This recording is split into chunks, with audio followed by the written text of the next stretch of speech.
नमस्कार, बहुत स्वागत है आपका। आप देख रहे हैं सबसे बड़ा अखाड़ा। मैं हूं आपके साथ शिल्पा तोमर। सरकार और किसान संगठनों के बीच 8वें दौर की बातचीत में भी कोई नतीजा नहीं निकला। सिर्फ मिली तो एक और नई तारीख। जी हां, 8 जनवरी को अब सरकार और किसानों के बीच 9वें दौर की बातचीत होगी।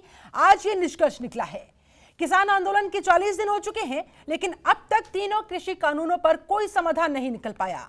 एक तरफ तो किसान कृषि कानून को वापस लेने की अपनी जिद पर अड़े हुए हैं, तो दूसरी तरफ सरकार कानून वापस लेने के लिए कई बार मना कर चुकी है। सरकार का तर्क है कि तीनों ही कृषि कानून किसानों के हित में बनाए गए हैं, लेकिन किसानों का कहना है ये कानून उनके हित में है ही नहीं, हमें चाहिए ही नहीं, तो आप लोग क्यों हम पर ये थोप रहे हैं। बड़ी मशक्कत के बाद 7वें दौर की बातचीत में 2 मुद्दों पर बात बनी थी। तब उम्मीदें जगी थी, लेकिन 2 मुद्दे उस समय भी रह गए थे जिन पर सहमति नहीं बन पाई थी। संभावना जताई जा रही थी कि 8वें दौर की बैठक में हो सकता है बाकी के उन दोनों मुद्दों पर आज कोई नतीजा निकल पाएगा, लेकिन ऐसा एक बार फिर से नहीं हो पाया। आज करेंगे इसी मुद्दे पर चर्चा। ऐसे में इन तमाम परिस्थितियों पर सवाल खड़े हो रहे हैं कि सरकार और किसानों के बीच आखिरकार ये तकरार कब खत्म होगी। आखिर क्या होगा किसान आंदोलन का अंजाम। 40 दिन हो चुके हैं। ऐसे में अब ठंड भी बढ़ती जा रही है, ऊपर से 26 जनवरी भी आने वाला है। ऐसे में अब क्या होगा क्या नहीं होगा, सभी की निगाहें लगातार टिकी हुई है। कृषि कानून पर किसानों को कैसे मना पाएगी सरकार, सबसे महत्वपूर्ण सवाल। और आज करेंगे इन्हीं तमाम सवालों को ढूंढने की कोशिश, इनके जवाब ढूंढने की कोशिश। हमारे साथ एक पूरा खास पैनल इस समय बना हुआ है और पैनल का तारुफ मैं आपसे करवा देती हूं। बीजेपी प्रवक्ता हरीश चंद्र श्रीवास्तव हमारे साथ जुड़े हुए हैं, अनुमा आचार्य प्रवक्ता कांग्रेस हमारे साथ, नाहिद लारी प्रवक्ता सपा हमारे साथ, आलोक वर्मा प्रवक्ता बीकेयू और विपिन शर्मा राजनीतिक विश्लेषक हमारे साथ स्टूडियो में मौजूद है। आप सभी मेहमानों का बहुत बहुत स्वागत है। चर्चा की शुरुआत हरीश चंद्र श्रीवास्तव जी आपके साथ। जिस बात की आशंका थी, जिस बात का डर था, आज एक बार फिर से वो सार्थक होता हुआ नजर आया, आज एक बार फिर से साबित होता हुआ नजर आया। पहले ही कहा जा रहा था कि भाई हम तो एक ही मुद्दे पर बात करने के लिए आज सरकार से मिलेंगे और वो है तीनों कृषि कानून को वापस लेने पर। और सरकार का लगातार स्टैंड हम देख रहे हैं कि कुछ भी कर लीजिए, कानून वापस नहीं होगा। संशोधन पर बात करनी है तो कर लीजिए, उस पर हम राजी हैं, लेकिन कानून को हम वापस नहीं लेने वाले। और आज वही हुआ।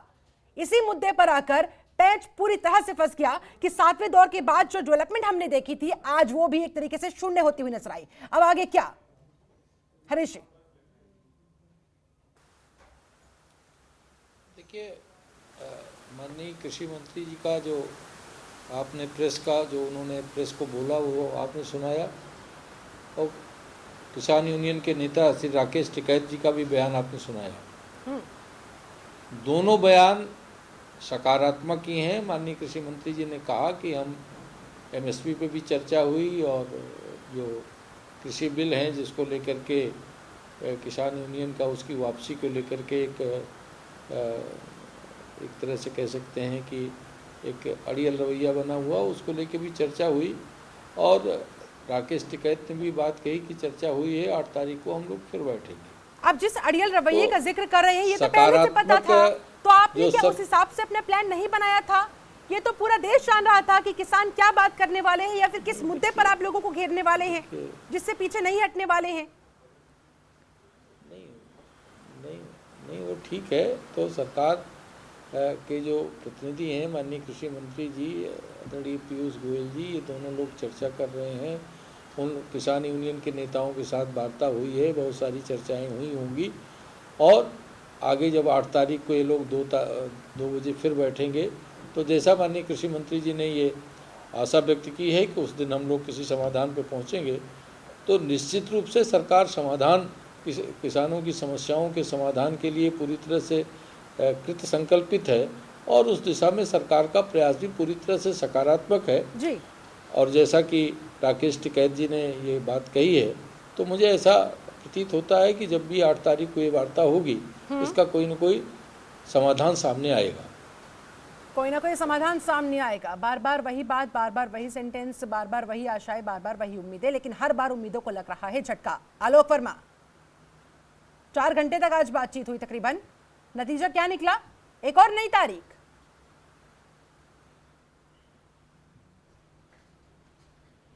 आलोक जी। शिल्पा जी, मैं आपको बताऊं कि तारीख वो सरकार बिल्कुल बोलिए। देखिए, तारीख इसलिए दे रही है सरकार में कि हम जिस चीज की मांग कर रहे हैं सरकार उस चीज को मान नहीं रही है।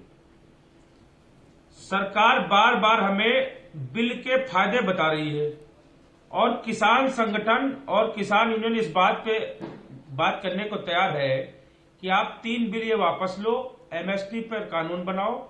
जब तक सरकार इस पे काम नहीं करेगी, सरकार डेट देती रहे, हम बात करने जाएंगे और जितनी जल्दी सरकार मान जाए उतनी जल्दी सरकार के लिए भी अच्छा होगा। बाकी हम लोग तो पहले बता चुके हैं कि बिल वापसी नहीं तो घर वापसी नहीं।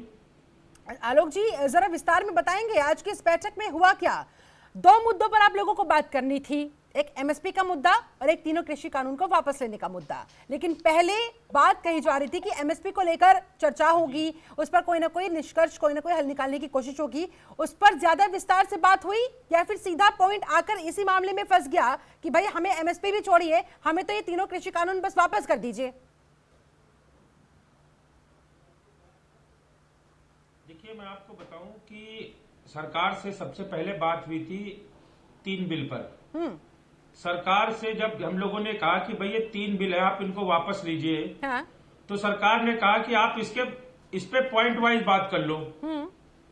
हमने कहा इस पे पॉइंट वाइज बात नहीं करनी है, क्योंकि एक संशोधन है, 2 कानून है, इसमें हमें पॉइंट वाइज बात नहीं करनी। हमारा सबसे पहली आपसे बात यही है कि आप इस बिल को सस्पेंड कर दीजिए, इस बिल को वापसी लीजिए और एमएसपी पर कानून बनाइए। सरकार चाह रही थी कि एमएसपी पर हम लिखित दे दें, लेकिन लिखित से बात बनने वाली नहीं है और कानून के लिए उन्होंने कहा कि हम समिति बना देंगे, उस पर भी किसान तैयार नहीं। तो देखो, बात तो हम लोगों ने की।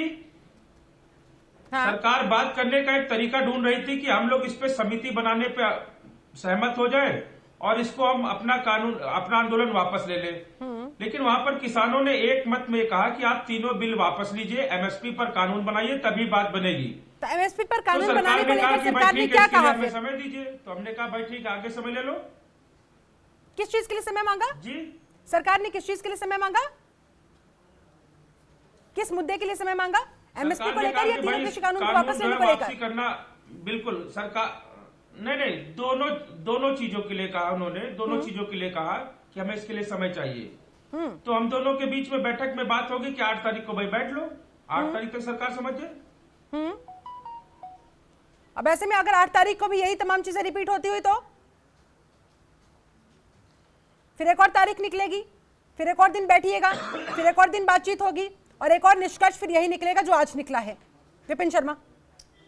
शिल्पा जी, मैं एक बात बोलना चाहूंगा। देखिए, आज की चर्चा, क्योंकि 8वें दौर की जो वार्ता हुई थी, बड़ी उम्मीदें थी, वो अलग बात है कि यहाँ पर यह भी पता था कि निष्कर्ष कुछ नहीं निकलने वाला। उसका कारण यह है कि अड़ियल रवैया कहिए या ये कहिए कि कोई भी, चाहे हम देश के अन्नदाता की बात करें, किसान भाइयों की बात करें, जितने संगठन शामिल हुए थे या सरकार के नुमाइंदे, तो यहाँ पर कोई टस से मस नहीं होने वाला था। अपनी अपनी बातों में सब अड़े हुए थे, तो यहाँ पर कोई समाधान निकलना ऐसा कोई उम्मीद कम ही थी और वही हुआ। देखिए, दूसरी तारीख मिल गई। लेकिन यहां पर समझना पड़ेगा कि आप अगर सरकार की बात करें कि सरकार अगर कोई कानून लेके आए हैं, पहले समझ आता है कि सरकार ने ये बात बोली कि जब आंदोलन शुरू हुआ तब बात चली थी एमएसपी को लेकर और मंडियों को लेकर कि जो एक भ्रम था कि किसान भाइयों के मन में, उसको दूर करने की बात। लेकिन जैसे जैसे आंदोलन बढ़ता गया, दिन आगे चलते गए, तो वहां पर किसानों ने बात बोली, उनके संगठन के जितने प्रतिनिधि थे उन्होंने बोला कि जब तक आप ये तीनों कृषि कानून वापस नहीं लेंगे तब तक हम अपनी मांगों पे अड़े रहेंगे। तो यहां पर समझना पड़ेगा कि अगर सरकार भी ये कानून लेके आए हैं तो उनको समझना पड़ेगा कि जिन किसानों के लिए वो लेके आए हैं, अगर वो उनसे खुश नहीं है तो ऐसे कानून आप क्यों लेके आए? या अगर ऐसी स्थिति बन गई है कि जब किसान ये बात कर रहे हैं कि हम 26 जनवरी को ट्रैक्टर मार्च निकालेंगे, एक तरफ गणतंत्र दिवस, तो यहां पर आप क्या अंतर्राष्ट्रीय पटल पे क्या आप संदेश देंगे? जीडीपी के आंकड़े देखिए, पहले मैं बिल्कुल एक बात पे बोलूंगा कि शुरुआत में जब हम चर्चा करते थे शिल्पा जी, और वहां पर निश्चित बात है कि हम बोलते थे कि यहां पर दोनों को दो कदम चलने पड़ेंगे, किसान भाइयों को भी और सरकार को भी। यहां पर तभी समाधान निकलेगा, क्योंकि घमासान तो चाहिए नहीं किसी को, समाधान चाहिए, इकरार चाहिए, ना कि तकरार किसी बात की। लेकिन यहां पर यह भी समझना पड़ेगा कि अब जैसे जैसे दिन बीतते जा रहे हैं, कोरोना का संक्रमण का खतरा दूसरी तरफ, यहां पर सर्दी की मार दूसरी तरफ, यहां समझना पड़ेगा कि अब सरकार का दायित्व बन जाता है कि अगर आपके किसान भाई संतुष्ट नहीं है तो वो दिन दूर नहीं कि जब जनता आपसे दूर चली जाएगी। कि आप देश के अन्नदाता अगर नाराज बैठे हैं, यहां पर आप बार बार समझाने की कोशिश कर रहे हैं उनको, तो यहां पर मैं समझता हूं बीच का रास्ता यह भी हो सकता है कि आप इन कानूनों को थोड़े समय के लिए स्थगित कर दें, मतलब आप रोक दें, कीप देम ऑन होल्ड, ताकि आप देखिए कहावत है पुरानी, टाइम हील्स द वुंड्स, और समय बड़ा बलवान है, वक्त बड़ा बलवान है, तो यहां पर कुछ ना कुछ ऐसा समाधान निकल सकता है कि दोनों कम से कम हरीश जी, कम से कम इस पर तो आप लोग मान सकते हैं ना कि कुछ समय के लिए इसे होल्ड कर दिया जाए, या इस पर भी आप लोगों को आपत्ति है, या इस पर भी आप लोग आप तो कह रहे हैं कि किसान जिद पर अड़े हुए हैं, तो ये आपकी क्या है, जिद नहीं है? फिर आप भी तो उसी रास्ते को अख्तियार कर रहे हैं, और इसी वजह से दोनों पक्ष अगर एक ही रुख पर अड़े रहेंगे तो फिर कैसे काम चलेगा? सरकार बिल्कुल जिद पे अड़ी नहीं है, सरकार तो लगातार वार्ता कर रही। सरकार अच्छा, होल्ड करने में फिर क्या आपत्ति है? जब तक ये चीजें थोड़ी सी सॉर्ट आउट हो जाएंगी, कोरोना का संक्रमण, ठंड की मार, जो गणतंत्र दिवस सर पर है, आपको चिंता नहीं हो रही है क्या सर? सरकार शिल्पा जी, मैं अगर एक सवाल इनसे पूछ लूंगा तो मुझे लगता है सरकार ने किसान नेताओं से ये निवेदन किया था, सरकार ने किसान नेताओं से निवेदन किया था कि जो लोग इस धरने पर बैठे हैं, ठंड का मौसम है, आप उन लोगों को कहिए ससम्मान वापस जाएं, हम आपके साथ वार्ता कर रहे हैं, हम इसका समाधान निकालेंगे। तो ये सबको सोचना होगा कब आगे बढ़ेंगे सर? हरीश चंद्र श्रीवास्तव, कितनी दफा किसान कह चुके हैं कि हम यहाँ पर मरने के लिए भी तैयार है, लेकिन हम पीछे नहीं हटेंगे। तो ऐसे में अब आप लोगों के ऊपर से भी हर 16 घंटे में एक मौत हो रही है, हर 16 घंटे में एक मौत। देखिए, सरकार तो बात कर रही, सरकार सकारात्मक है तभी बात कर रही, सरकार समाधान के चाहती है तभी सरकार बात कर रही है। अच्छा ठीक है, आप मुझे बस सीधा सा एक जवाब दीजिए हरीश चंद्र जी। मोदी जी की सरकार आई तब से किसानों के साथ खड़ी है। हरीश जी, मान लीजिए आप किसानों की औसत आय को ही ले चर्चा कर रहे हैं, मान लीजिए 50 पॉइंट्स पर आप लोग चर्चा कर रहे हैं, ठीक है, उनमें से 40, 45 कितने भी पॉइंट्स पर आपकी सहमति बन जाती है, लेकिन अगर उन 50 में से एक पॉइंट ऐसा रहता है जिस पर दोनों पक्ष मानने के लिए तैयार नहीं, तो फिर अंत नतीजा क्या निकलता है? शून्य, अब एक जीरो। तो फिर इसका आप लोगों के पास क्या उपचार है? क्या इसका आपने कोई प्लान तैयार किया है, कोई रणनीति तैयार की है? और यही यहाँ पर हो रहा है, 4 मुद्दे रखे गए थे, 4 में से 2 मान लिए गए, 2 बचे, 2 में से 1 पर चर्चा के लिए आप लोग तैयार है, लेकिन जो एक पॉइंट है सिर्फ उसी पॉइंट पर किसान संगठन अड़े हुए हैं और उसी पॉइंट पर आप लोग भी अड़े हुए हैं। देखिए, सरकार तो बार बार एक जो तीनों कृषि कानून हैं उनको लेकर के, उनके प्राविधानों को लेकर के, ये जो किसान यूनियन है जिसके नेतागण वहाँ वार्ता के लिए गए हैं, उन सबको एक प्राविधानों पे पूरी स्पष्ट चर्चा सरकार ने की है, सबको बताया है, उनकी सारी शंकाओं का भी समाधान किया है। लेकिन मैं भी ये बात नहीं समझ पा रहा हूँ कि आखिर किसान नेताओं का रुख इसको लेकर के कोई इतना अड़ियल है कि साहब आप इसको केवल रिपील ही कीजिए। ठीक है, जब सरकार ने उनकी एक शंकाओं का समाधान किया, से पहले मैं बाकी अपने मेहमानों को जरा चर्चा में शामिल कर लूं। ठीक है, लोगों को भी तो लौटूंगी आपके पास। समाधान की अनुमा आचार्य हमारे साथ जुड़ी हुई है। अनुमा जी, 40 दिन हो गए हैं, चर्चा पर चर्चा, बैठक पर बैठक, या फिर यूं कहा जाए तारीख पर तारीख सामने आ रही है, सामने कुछ नहीं आ रहा, तो वो है नतीजा, कोई निष्कर्ष। किस तरफ जा रहा है किसानों का यह आंदोलन? अब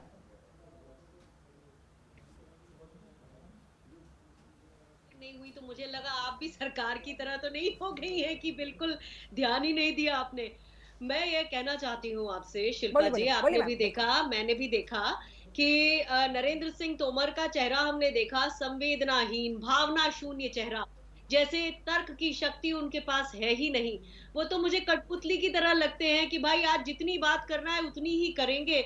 मिसाल तो वही हुई कि पत्थरदाने लोग खड़े हैं जिद्दों की दीवार के पीछे, उनके हाथ में कुछ नहीं लगता, वो कृषि मंत्री हैं होंगे लेकिन उनके हाथ में कुछ नहीं लगता, उन्हें जितना बताया गया है वो उतना ही बात करेंगे।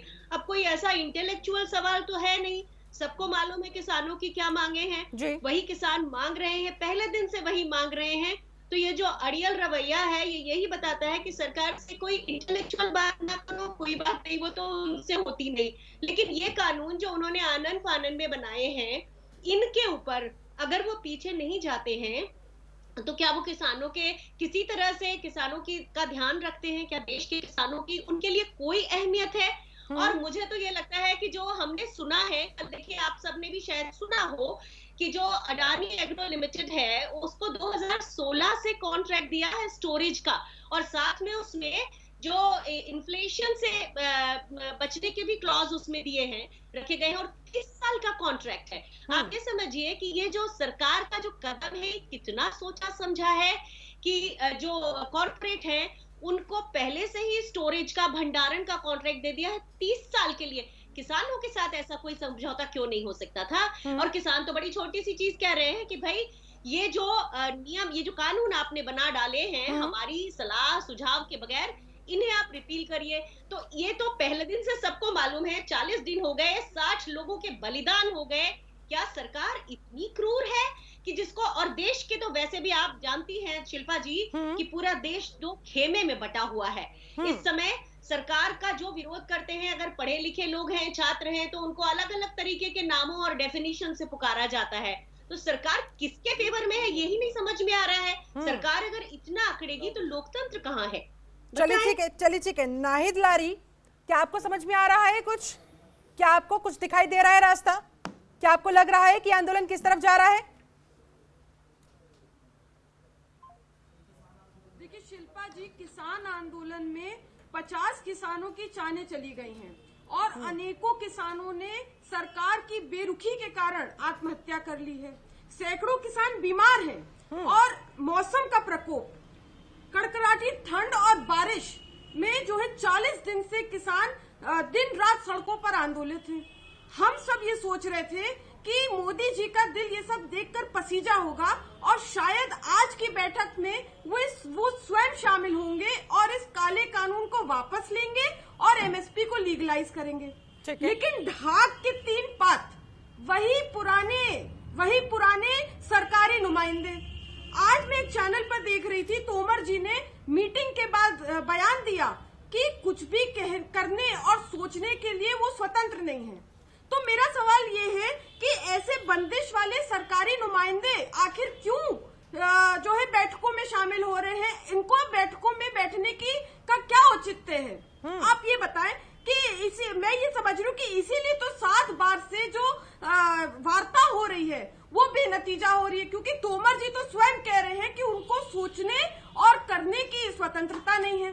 तो ये आप देखिए कि 40 दिन से किसान आंदोलित है, और ये सिर्फ 40 दिन से आंदोलित नहीं, उससे पहले से ये आंदोलित है। और इनकी वही मांग है जो कल भी कह रहे हैं, आज भी वही कह रहे हैं और कल भी यही कहते रहेंगे।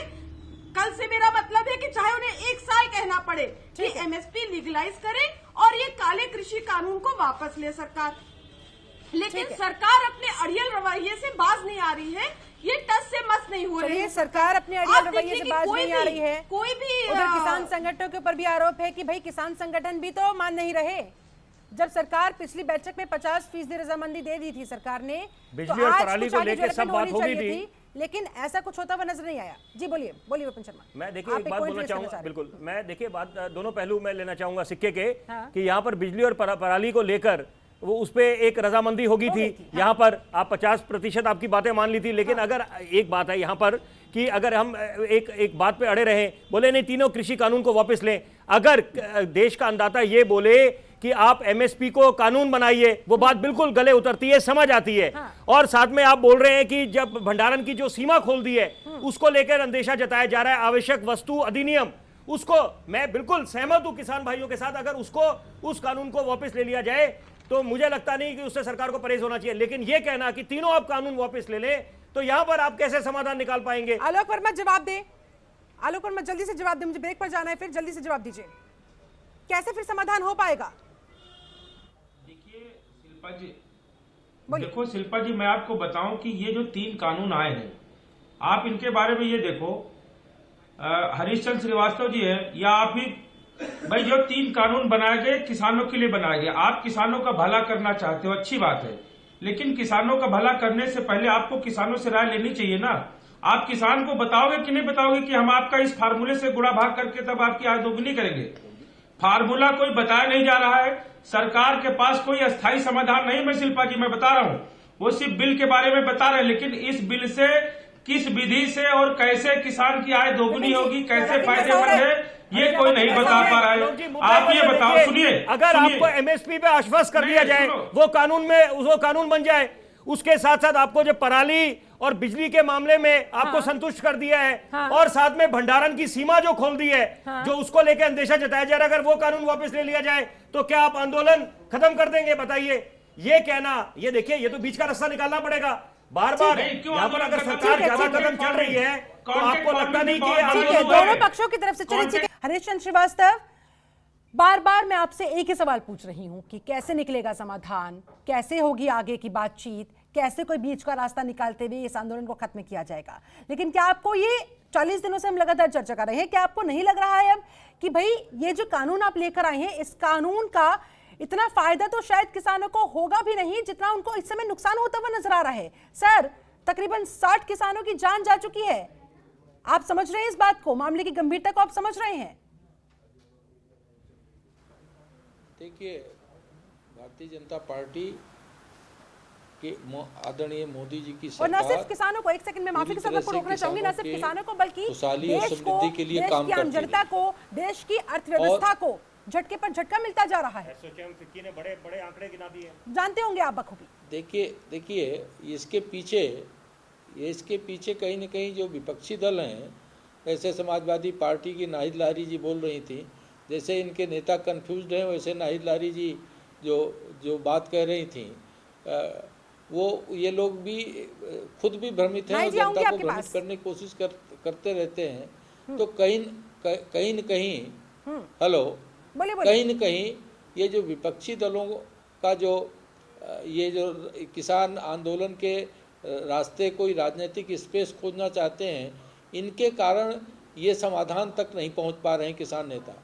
अन्यथा सरकार का तो संकल्प है किसानों की समृद्धि, किसानों की खुशहाली, लगातार सरकार उसके लिए काम कर रही है। यही कारण है कि ठीक है, जवाब ले लेते हैं। नाहिद जी कुछ कहना चाहते हैं? आप ये देखिए कि विपक्ष लगातार जिस तरह से बयान देता आप रहा, लोगों की वजह से उसके पीछे कारण तो यही है बैठते कि हैं, बात करते आज हैं, लेकिन नतीजा नहीं निकल पाता। इनको कोई आप रास्ता लोगों की नहीं किस मिल तरह रहा की साजिश चल है, रही तो है? किसान आंदोलन के रास्ते कोई राजनीतिक स्पेस तलाश रहे हैं। राजनीतिक स्पेस तलाशने की कोशिश इस किसान ये इन आंदोलन लोगों के जरिए आप पर का आरोप।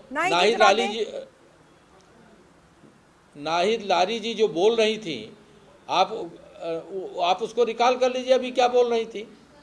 तो केवल भ्रम फैलाने का काम ये लोग करते हैं। चलिए ठीक है, और हरीश जी आपकी बात यही कारण है कि आज तक।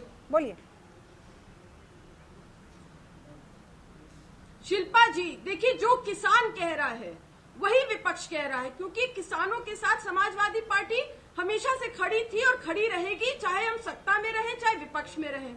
और जो किसान कह रहे, जो विपक्ष कह रहा है, इसीलिए समाजवादी पार्टी सरकार में तो क्या ये माननीय सुप्रीम घास की रोटी खा रहा था बुंदेलखंड का किसान? माननीय सुप्रीम कोर्ट के लिए भी हरीश रावत जी बीजेपी कह रही है?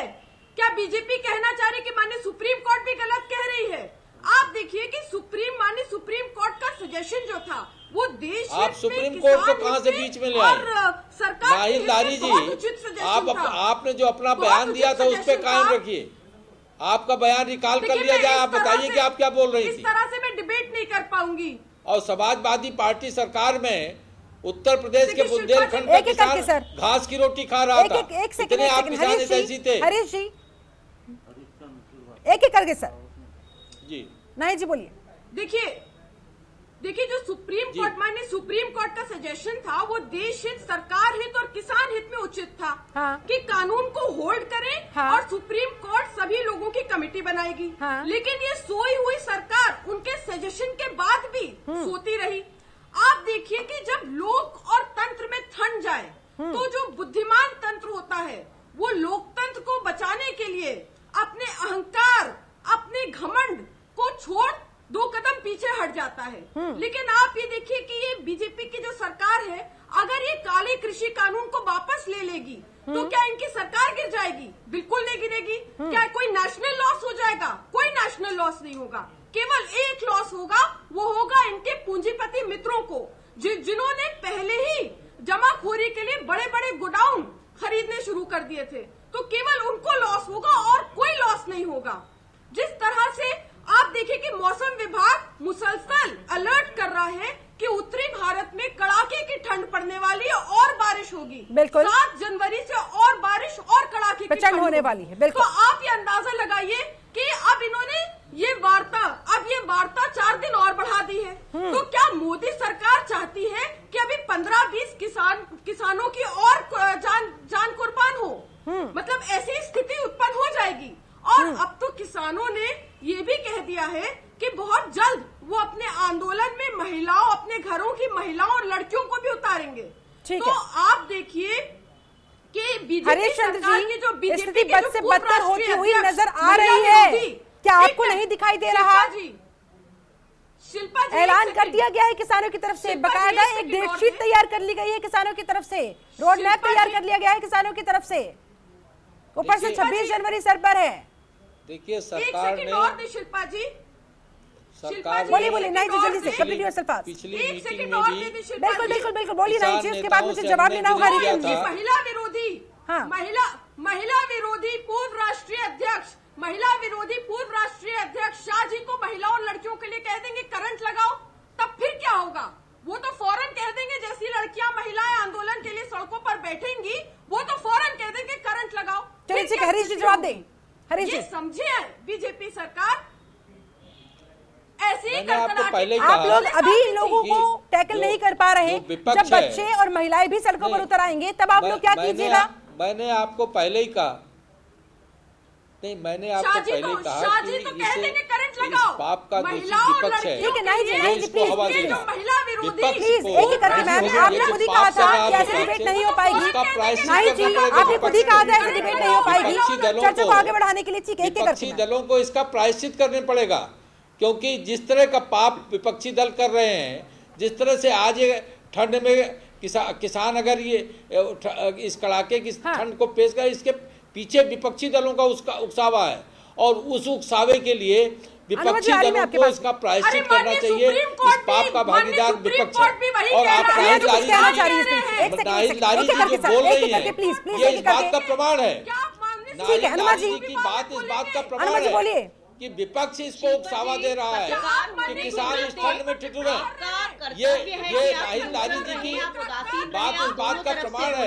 लेकिन क्या होता है कि आप ये सोने और प्रोवोकेशन लोहे के के पीछे 1 किलो विपक्ष को है एक दाम पर और नहीं विपक्ष तोल को सकती। इसका प्रायश्चित जो आपको बात करना हुई पड़ेगा। थी, जिन 2 मुद्दों को आप कह रही हैं कर दिया गया, सरकार ने माना, वो तो सेकेंडरी मुद्दे थे, वो प्राइमरी मुद्दे तो थे नहीं। जो मैंने आपसे कहा कि लोहे और सोने को एक ही दाम पे नहीं बेचा जा सकता, लेकिन कम से कम कुछ डेवलपमेंट तो हुई, कुछ आगे बात तो बढ़ी। सुनिए आगे चलिए ठीक है, जो 4 मुद्दे जिनमें से थे, अगर एक मुद्दे पर जिद छोड़ दी जाए, 3 मुद्दों पर अगर सहमति बन जाती है तो फिर क्या? शिल्पा जी, जिद की जहां तक बात है तो आपको मैं बता दूं, आप भी जानती हैं, मैं भी जानती हूँ, हम सब समझते हैं कि ये किसान साम दाम दंड भेद किसी से तो नहीं टूट रहे, क्योंकि ये देश के अन्नदाता हैं। इनपे किसी तरह का रौब या इनके ऊपर लालच नहीं चल रहा। हाँ? और यही सरकार की सबसे बड़ी प्रॉब्लम है, जिसके कारण ये मुद्दा इनके हाथ में नहीं आ रहा। दूसरी चीज, जहां तक इस किसानों को इसके किसी फायदे का सवाल है, तो मैं आपको मध्य प्रदेश के उदाहरण दे देती हूँ, मैं वहां से आती हूँ। भावांतर योजना का वादा किया था पहले शिवराज सरकार ने, तो भावांतर योजना भी चुनिंदा किसानों को मिली और 2016-17 में मिली, उसके बाद खत्म हो गई बात। अभी मक्के का आपको कहानी सुना दूं कि जो भाव इसका एमएसपी था 1800 था, किसानों को 800-900 बेचना पड़ा क्योंकि सरकार ने 5% से ज्यादा खरीदारी नहीं की। ऐसे ही मूंग की बात है, प्रदेश सरकार के मंत्री ने कहा कि हम इतना मूंग खरीदेंगे, लेकिन तिलहन दलहन कुछ भी नहीं खरीदा गया। और तो और अभी आपने सुना होगा कि देवास में एक जो ये था कॉर्पोरेट घराना, उसने 2 करोड़ रुपए लिए किसान से, और वो 2 करोड़ की फसल जो है उसने खरीदी नहीं, वो चला गया, कहने लगा क्वालिटी खराब है। तो इसका जब तक किसी तरह का प्रॉपर तरीका नहीं बनाया जाएगा, जो कि सरकार ने नहीं बनाया है, इनके जो जिस तरह के आगे चल के प्रॉब्लम्स आएंगी उसका निवारण का कोई उपाय सरकार ने ठीक से बनाया नहीं है। तो ऐसे कानून जिनको आनन फानन में लाया गया, इतनी जल्दबाजी में लाया गया, उन पर अगर विचार कर ले आज सरकार और विड्रॉ करके दोबारा लागू करे तो क्या बुराई है? ये लोकतंत्र है, यहाँ कोई अड़ी तो नहीं हो रही है, ये कोई बिल्कुल ठीक है। विपिन शर्मा, इसका जरा जवाब दें, कितना प्रैक्टिकली नजर आता है और सरकार को क्या आपत्ति से होल्ड करने में? देखिए ऐसा है, इस समय मोदी सरकार, देखिए 2 ही विकल्प हो सकते हैं, 2 ही बातें हो सकती हैं कि या तो वो मोदी सरकार आंदोलन को बड़े हल्के में ले रही है, हाँ। या ये समझने में असमर्थ है कि इस आंदोलन की क्या गंभीरता है और क्या खामियाजा चुकानी पड़ेगी आने वाले समय में, क्योंकि आप जनता से दूर चले जाएंगे इस तरह से। क्योंकि देखिए, जो कानून आप कह रहे हैं एक तरफ कि वो किसान हित में है, और वो किसान ही समझ नहीं पा रहे और किसान उसमें अंदेशा जता रहे हैं, और बार बार सरकार भी तुली बैठी है कि वो कानून हम लागू करके रहेंगे और वो कानून हम किसानों में थोपेंगे। तो यहां पर ये जो एक ऐसी एक स्थिति बनी हुई है कि जब किसान सर्दी के मौसम में, कोरोना काल में यहां पर आंदोलन कर रहा है यहां पर, और इतनी मौतें हो चुकी है, हर 16 घंटे में एक मौत, तो आप खुद समझ सकते हैं कि यहां पर सिर्फ महज बोलने से काम नहीं चलने वाला कि सरकार अपनी संवेदना दिखा रही है, यहां पर कुछ करना पड़ेगा। और मैं ये बोलूंगा शिल्पा जी की अहम छोड़ना पड़ेगा। हम जब सरकार एक तरफ से किसान भाइयों को बोल रही है कि आप अड़ियल रवैया छोड़िए, आप वार्ता करिए, देखिए वार्ता तो मैं यहां पर बड़ा तारीफ करूंगा किसान भाइयों की। एक तो जिस तरह से शांतिपूर्वक तरीके से आंदोलन हुआ अभी तक, किसान भाइयों ने बिल्कुल एक बहुत अच्छी नजीर पेश करी है। यहां पर यह भी समझना पड़ेगा कि अब सरकार को, क्योंकि इतना समय गुजर चुका है और यहां पर अब हम नौवीं दौर की वार्ता अब होगी 8 तारीख को, तो यहां पर यह समझना पड़ेगा कि सरकार को ज्यादा कदम चलने पड़ेंगे, अहम छोड़ना पड़ेगा। और यहां पर देखिए, या तो आप इसको स्थगित करें थोड़े समय के लिए, इनको कीप देम ऑन होल्ड, इन कानूनों को, या दूसरी बात यह भी हो सकती है कि एक कानून अगर आप वापस ले ले तो मुझे लगता है उसमें बीच का रास्ता निकल सकता है। यहां पर अड़ियल रवैये पे अड़ियल एक रवैया ले ले सरकार भी कि नहीं हम टस से मस नहीं होने वाले, तो यहां पर इसकी तो बड़ी भारी कीमत चुकानी पड़ेगी। क्योंकि यहां पर क्या नारा दिया था 2019 में, अगर हम प्रधानमंत्री मोदी की बात करें, निश्चित बात है पूरी जनता उन पे भरोसा जताती है और उन पे पूरा विश्वास है कि वो बढ़िया तरीके से हिंदुस्तान की बागडोर संभाल सकते हैं, और सबका साथ सबका विकास सबका विश्वास। लेकिन सबका साथ सबका विकास सबका विश्वास, और यहां पर वो विश्वास की अगर कमी है तो क्या हम उस दिन का इंतजार कर रहे हैं कि जब यह आंदोलन उसी तरह से उग्र होगा जैसे शाहीन बाग का हुआ, कि जब लोग सड़कों पे उतरे और इतने समय से सड़क बिल्कुल जाम कर दी। तो यहां पर ऐसी स्थिति दोबारा ना आए कि आपका एक बहुत अहम तबका है समाज का, किसान, देश का अन्नदाता, वो अगर आंदोलन पे बैठा हुआ है, वीर जिसे कहा जाता है, जय जवान जय किसान, तो यहाँ पर ये समझना पड़ेगा कि ये कहने से काम नहीं चलेगा, उसे चरितार्थ भी करके दिखाना होगा। आलोक वर्मा, क्या आपको लग रहा है कि आप लोगों को, ठीक है, आलोक वर्मा, क्या आपको लग रहा है कि आप लोगों को और आपकी इस आंदोलन को सरकार हल्के में ले रही है, इसीलिए आप लोगों को बुलाया जाता है, आप लोग बैठते हैं, खाते हैं, पीते हैं, चाय नाश्ता होता है, बातचीत होती है, घंटों का मंथन होता है, और उसके बाद फिर क्या निकलता है अंत में? एक और अगली तारीख। और डर तो इस बात का भी है कि जब आप अगले दौर की बैठक के लिए बैठेंगे, एक और नई तारीख लेकर आएंगे। आलोक जी,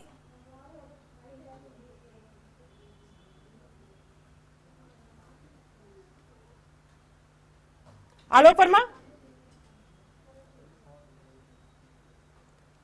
शिल्पा जी इस बीच में लगता है संपर्क टूट गया है। हाँ, नाही जी कुछ कहना चाह रही, बोलिए बोलिए। नाही जी बोलिए जल्दी से। देखिए शिल्पा जी, जिस तरह की आज स्थिति है, और बद से बदतर होती जा रही है, ऐसा प्रतीत हो रहा है कि केंद्र सरकार कभी भी धराशायी हो जाएगी, क्योंकि जिंदा कौमें 2024 तक का इंतजार नहीं करेंगी। ये 50 जाने जो किसानों की गई है, ये जाया नहीं जाएंगी। अब ये जाया नहीं जाएंगी। अगले 40-50 साल तक बीजेपी सरकार दोबारा सत्ता में नहीं आ पाएगी।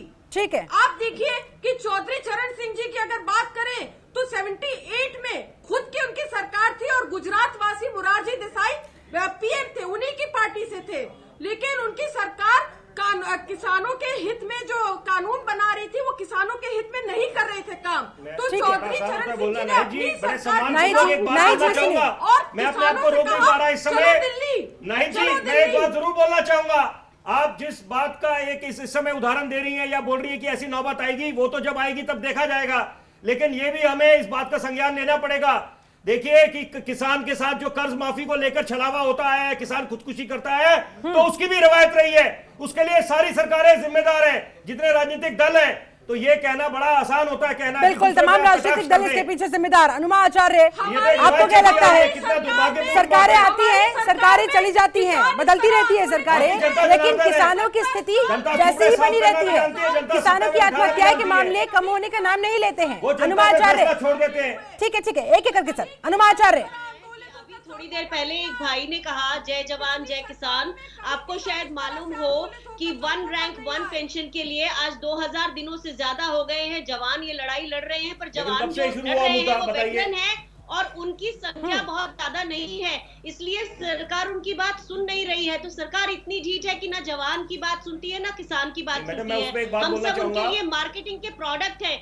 आज चीन के वहां पर जो हमारे लद्दाख में जवान बैठे हैं, आज उनकी कोई बात नहीं हो रही, क्योंकि उससे टीआरपी नहीं चाहिए, क्योंकि आज इलेक्शन नहीं है। और आज जो किसान की भी बात नहीं सुनी जा रही है, ये सरकार की सारी ढीठता का परिणाम है। ठीक है, विपिन जी को इस पर कुछ आपत्ति है? आपको मैडम बड़े सम्मानपूर्वक एक बात बोलना चाहूंगा, मैं सुन लीजिए, मैं सुनिए, ठीक है ठीक है ठीक है, किसान, मैं एक बात बोलना चाहूंगा सरकार के लिए। मैं एक बात बोलना चाहूंगा, मैं खुद एक फौजी का बेटा हूँ, फौजी का पोता हूँ, फौजी का भाई हूँ। और सुनिए, मैं उसीलिए एक बात बोलना चाह रहा हूँ कि निश्चित बात है, देखिए पूर्वी लद्दाख में गलवान घाटी में जो जान की बाजी हमारे बहादुर सैनिक लगा रहे हैं, तो वहाँ पर निश्चित बात है पूरे देशवासी उनके साथ खड़े हैं। No doubt no doubt. हम एक बात तो मानेंगे कि प्रधानमंत्री जो दिवाली भी जिस तरह से मनाते हैं वीर सैनिकों के साथ, वो भी एक अच्छी नजीर पेश हुई है। लेकिन यहाँ पर किसान भाइयों के साथ खड़ा होना है सही मामले में, सिर्फ बोलने से काम नहीं चलने वाला मोदी सरकार का। इस तरह से केवल सरकार की चाटुकारिता नहीं कर सकते, फौजी के बेटे हैं। अरे चाटुकारिता कौन कर रहा है? मैं तो आपकी बात कर रहा हूँ। फौज का आप पहले बात तो सुन लीजिए, मैंने वही बोला कि मोदी सरकार को सिर्फ बोलने से काम नहीं चलने वाला। अनुमत जी सुन तो लीजिए, पहले सुन तो अनुमत जी लीजिए, पहले बात सुन तो सुन लीजिए। लीजिए। आप जो इल्जाम लगा रहे हैं मेरे पे चाटुकारिता के, मैंने आपको निष्पक्ष होकर एक बात बोली, मैंने बोला कि फौजी भाइयों के साथ हम लोग खड़े हैं और सरकार का दायित्व बनता है। इस समय सरकार का दायित्व बनता है जी, एक ही चश्मे से सबको मत देखिए, में फर्क ना करे। मोदी सरकार सिर्फ बोलने से काम नहीं चलने वाला। मोदी सरकार का कि हम किसान भाइयों के साथ खड़े हैं, वार्ता कर रहे हैं, मोदी सरकार को कुछ करके दिखाना पड़ेगा। ये बिल्कुल निश्चित बात है, कहने की बात है। कुल मिलाकर जिस तरह से हम अपने फौजियों के साथ खड़े होते हैं, उसी तरह से हमें इन किसानों के साथ भी खड़ा होना होगा। ठीक है, हरीश चंद्र श्रीवास्तव जवाब दीजिए। पूरा देश आपसे इस समय एक ही सवाल कर रहा है और वही जवाब है कि मिल नहीं पा रहा। देखिए, जो समाजवादी पार्टी हो या कांग्रेस हो, जिनको सत्ता दिखाई पड़ रही इस किसान आंदोलन के सहारे, आज जनता बहुत जागरूक है, इनको करारा जवाब देगी। इनको सत्ता नहीं मिलने वाली, और जो ये सोच रहे हैं सत्ता की बात छोड़ दीजिए। अरे सर, हम इन मुद्दों पर चर्चा करने के लिए नहीं बैठे हैं। किसकी सत्ता होगी, किसकी नहीं होगी, वो हमारे कंसर्न नहीं है। इसमें हमारे कंसर्न है 40 दिन हो चुके हैं किसानों को, लोगों के बीच जाके काम करना पड़ता है। और नाहिद लारी भी समझ लें और कांग्रेस की प्रवक्ता समझ लें। अरे छोड़ दीजिए, सरकारें जो सत्ता की बात छोड़ दीजिए, सियासत की बात छोड़ दीजिए। सारे कांग्रेस और सपा को सरकार नहीं करने वाली है। देश ने कितने बड़े बड़े जख्म झेले हैं, इतिहास गवाह है सर, उनको जनता निराशा देने वाली है। और किसानों के साथ भारतीय जनता पार्टी, मोदी जी की सरकार खड़ी है, भारतीय जनता पार्टी खड़ी है। तो किसानों को लेकर के इनकी राजनीति को कोई स्पेस नहीं मिलने वाला है। किसानों की समस्याओं का समाधान सरकार करेगी और लगातार वार्ता कर रही है, समाधान देगी। वो किसान यूनियन इसके लिए पूरी तरह से सकारात्मक है। सुनिए, सबके विश्वास के मुद्दे पर आप लोग पीछे पड़ते जा रहे हैं। किसान यूनियन के जो नेता है सरकार की वार्ता के प्रति पूरी तरह से सकारात्मक है। उनको इस बात का पूरा भरोसा है कि सरकार उनकी समस्याओं का समाधान करेगी। लेकिन जो दल किसान आंदोलन के रास्ते कोई राजनीतिक स्पेस खोजना चाहते हैं, उनको निराशा मिलने वाली है। जो भ्रामक प्रचार और अपप्रचार है, इनको। अरे हरीश जी, ये बात गले नहीं उतरती। हरीश जी, ये बात डाइजेस्ट नहीं हो रही है। आप विपक्षी दलों के ऊपर क्यों घूम फिर कर आ जाते हैं, उनके ऊपर ठीकरा फोड़ने की कोशिश क्यों करते? छोड़ दीजिए, आप लोग किसानों की बात कीजिए ना। आप तो किसानों को ही नहीं समझा पा रहे हैं, विपक्षी दलों को तो समझाना बहुत दूर की बात है। बोलते हैं अच्छा ठीक है, आप सच बोलते हैं, अपप्रचार करते हैं, आप सच बोलते हैं, इस तो आपकी उन सच्ची बातों पर किसानों को फिर भरोसा क्यों नहीं हो पा रहा? प्रचार से, भ्रामक बात कहने से। ठीक है, इसका जवाब आलोक वर्मा देंगे। आलोक जी, आवाज मिल पा रही हो मेरी? तो जरा ये बताएं कि चलिए, इनका आरोप है कि विपक्षी दल तो झूठ बोलते हैं, ये लोग सच बोलते हैं, तो फिर इनकी सच्ची बातों पर जो इनका तर्क है आप लोग विश्वास क्यों नहीं कर पा रहे? और आपको क्या लगता है, क्या ये सरकार, केंद्र सरकार इस समय आपके इस आंदोलन को हल्के में ले रही है? सरकार किसी चीज को बोलिए। हाँ, किसानों की शुरू से एक पॉइंट पे बात रही है, 3 दिन आंदोलन को भी उतनी संजीदगी से ले रही है और उसके समाधान एक के लिए, सेकंड। किसानों की हरीश जी, समस्याओं हरीश जी। के समाधान के लिए सरकार आलोक जी को बोलने कृत दीजिए। संकल्पित है और उसका समाधान सरकार देगी। ठीक है, आप कितने संकल्पित है, कितनी आपकी प्रतिबद्धता है किसानों के प्रति, उससे भी मैं आपके पास आऊंगी। आलोक जी जल्दी से कंप्लीट योरसेल्फ। आलोक जी, आवाज मिल पा रही है मेरी? लगता है तकनीकी खराबी की वजह से एक बार फिर से संपर्क कट गया है। ठीक है हरीश जी, आप बोलिए, आप जिस संकल्प की बात कर रहे हैं, आप जिस प्रतिबद्धता की बात कर रहे हैं, वो दिखाई फिर क्यों नहीं दे रही? 40 दिन का लंबा समय आखिरकार फिर क्यों खिंच गया? आपकी विश्वसनीयता पर अब सवाल खड़े हो रहे हैं सर। सबके विश्वास के साथ आप लोग कैसे बढ़ेंगे आगे? लगातार सरकार के सम्मानित प्रतिनिधि किसान यूनियन के सम्मानित नेताओं के साथ संवाद कर रहे हैं, बात कर रहे हैं, ये प्रतिबद्धता ही है। अच्छा ठीक है, आप मुझे एक सिचुएशन बेस्ड सवाल का जवाब दें। अगली बैठक होती है 8 जनवरी को, अगली बैठक होगी, किसान संगठनों की तरफ से फिर से एक बात कही जाएगी, हमें कोई चर्चा नहीं करनी, कोई बात नहीं करनी, एमएसपी भी छोड़िए, सबसे पहले आप इन तीनों कृषि कानूनों को वापस लीजिए। फिर आप लोग क्या कहेंगे? फिर वहीं पर मामला आके फंस जाएगा जैसा आज हुआ है। तो ऐसे में इस सिचुएशन के लिए आप लोगों के पास क्या सॉल्यूशन? काल्पनिक बातों का उत्तर नहीं होता। ये जो बात आप कह रही हैं, ये काल्पनिक बातें, हाइपोथेटिकल बात है। विपिन शर्मा, इनको एक काल्पनिक बातें लग रही है। यानी कि अगर आप बीमारी को, जवाब देना चाहूंगा विपिन जी, अगर आप बीमारी को ही डायग्नोस नहीं करेंगे तो उसका फिर इलाज कैसे खोजेंगे? मैं बिल्कुल एक बात बोलना चाहूंगा। देखिए, आप आज आपको कोई अगर आईना दिखा रहा है और या ये आपको बता रहा है कि आप अपने गिरेबान में झांकिए, आप उसमें दूसरे पे आप प्रहार करना शुरू कर देते हैं। क्या कारण है कि आपके जितने घटक दल आपसे दूर जा रहे हैं कि आप, और देखिए उसके लिए जिम्मेदार कौन है? आप खुद हैं। अगर वहां पीडीपी या नेशनल कॉन्फ्रेंस साथ एक साथ ऐसे में ऐसे मिलकर आप करेंगे क्या? ऐसे मिलकर करेंगे क्या? न किसान खुश है, महाराष्ट्र में वहां पर एक ना आपके घटक दल आपके साथ है, राजनीतिक दल, और आप पंजाब में जो रही सही कसर रह गई थी शिरोमणि अकाली दल और कांग्रेस, वो भी वो दिन दूर नहीं कि जब भी वो वहां पर। ठीक है, ठीक है, ठीक है, मैं ये पूछना चाहूंगा आपसे हरीशचंद्र जी, आप बात कर रहे हैं उसी मुद्दे पर, हरीश जी उसी मुद्दे पर बात हो रही है। ये एक सिचुएशन है आपके सामने, आप बोल रहे हैं कि उसी मुद्दे पर केंद्रित रहिए। चलिए ठीक है सर, मेरे पास समय की कमी है, जल्दी से फाइनल कमेंट में जाऊंगी। केंद्रित ठीक है, रहिए। अनुमाचार्य, आपका फाइनल कमेंट। 40 दिन हो गए हैं और अभी कितने दिन और किसानों को वहां पर बैठना पड़ेगा? क्या उम्मीदें लग रही है? देखिए, मैं खुद वहां गई हूँ, 2 बॉर्डर्स पे गई हूँ, और जो किसान हैं वो पूरी तरह दृढ़ निश्चयी हैं। उनका ये कहना है कि ये कानून वापस नहीं होंगे तो वो घर नहीं जाएंगे। और भाजपा सरकार के जो अचीवमेंट अब तक के रहे हैं, नोटबंदी, जीएसटी का इम्प्लीमेंटेशन, इलेक्टोरल बॉन्ड, लोगों का औचक लॉकडाउन, बेरोजगारी, अर्थव्यवस्था का ढह जाना, उसमें किसानों के साथ लड़ाई भी एक इन्हीं का अचीवमेंट की तरह जुड़ गया है, जो देश की किसी सरकार ने पहले नहीं किया। ये बड़ी शर्म की बात है। ठीक है विपिन शर्मा, फाइनल कमेंट। ये चीनी पाकिस्तानी ठीक है मैम, ठीक है, नोटबंदी की बात नहीं करूंगा। नोटबंदी के दूसरे भी उसके अच्छे परिणाम भी थे, लेकिन बहरहाल आज इस आंदोलन पर फाइनल कमेंट बोलना चाहूंगा। देखिए कि इस समय सरकार का दायित्व ये बनता है और समय की पुकार ये है कि यहाँ पर जल्द से जल्द समाधान निकाले सरकार, क्योंकि सरकार को उनके जितने भी पूरे देशवासियों ने जो भरोसा जताया है उनके, आज वो वक्त आया कि सही मामले में जो विश्वास की बात करते हैं प्रधानमंत्री, उस विश्वास पे खरे उतरे। ठीक है, देश का अगर संतुष्ट बैठा है तो बेवजह नहीं। आपका फाइनल कमेंट जल्दी से मैम।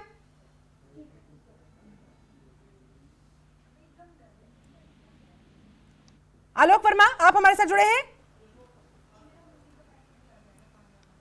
चलिए ठीक है, हरीश चंद्र श्रीवास्तव, आपका फाइनल कमेंट जल्दी से। बहुत सारी उम्मीदें अगली बैठक से एक बार फिर से जुड़ गई है। आपने मेरी सिचुएशन को तो काल्पनिक सिचुएशन कह दिया, अब आप जरा वास्तविकता बता दीजिए, अगली बैठक के बाद क्या होने वाला है? क्योंकि उस दिन भी मैं आपसे यही सवाल करूंगी। हरीश जी,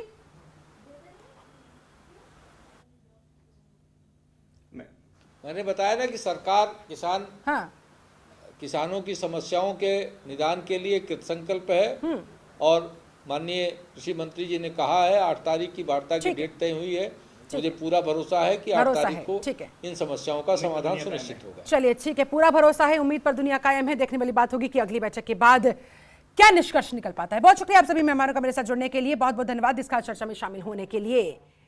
तो एक और नई तारीख, और वो तारीख है 8 जनवरी की। 8 जनवरी को एक बार फिर से सरकार और किसान संगठन आमने सामने होंगे।